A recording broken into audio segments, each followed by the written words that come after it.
윤석열 대통령에 대한 체포영장 집행 당시 방해한 혐의를 받는 김성훈 경호처 차장이 경찰에 체포됐습니다. 네, 현장에 나가 있는 취재기자 연결해서 자세한 내용 들어보겠습니다.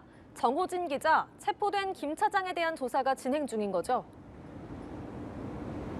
그렇습니다. 경찰은 5시간 가까이 김 차장에 대한 조사를 이어가고 있습니다.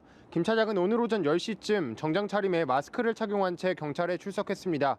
경찰은 김 차장이 출석한 직후인 10시 23분경 체포영장을 집행했습니다.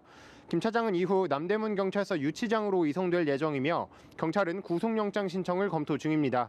당초 경찰은 윤 대통령에 대한 2차 체포영장 집행 과정에서 김 차장을 체포할 계획이었지만 김 차장이 대통령 경호 후 경찰에 자진 출석하겠다고 약속하며 체포하지 않았습니다.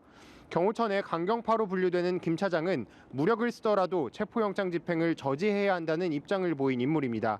조사실에 들어가기 전 김 차장은 영장 집행 시도를 저지한 건 정당한 경호 임무를 수행한 것이라며 옳고 그름은 국민들이 아실 것이라고 주장했습니다.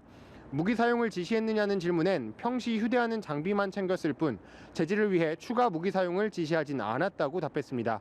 경찰은 조사를 통해 이 같은 김 차장의 특수 공무집행 방해 혐의에 대해 자세히 들여다볼 계획입니다. 네, 경호처에서 직원을 대통령의 개인 행사에 동원했다는 의혹도 제기되고 있지 않습니까? 오늘 김 차장이 이 같은 의혹에 대해서도 해명을 했다고요?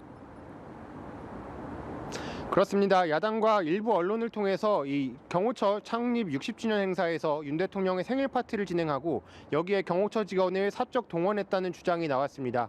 또한 윤 대통령의 헌정가를 만드는 데에 작곡도 녹음했다는 의혹도 제기됐는데요. 사적 이용이 아니냐는 질문에 김 차장은 생일에 친구들이 파티나 축하 노래를 안 해주느냐며 업무적인 걸 떠나 사람이 살아가는 세상이라고 말했습니다. 헌정가를 만드는 데 세금이 들어갔느냐는 질문엔 세금이 들어간 적 없다고 답했고 경호처 직원이 대통령의 안마를 해줬다는 의혹에 대hen 들은 바 없다고 말했습니다.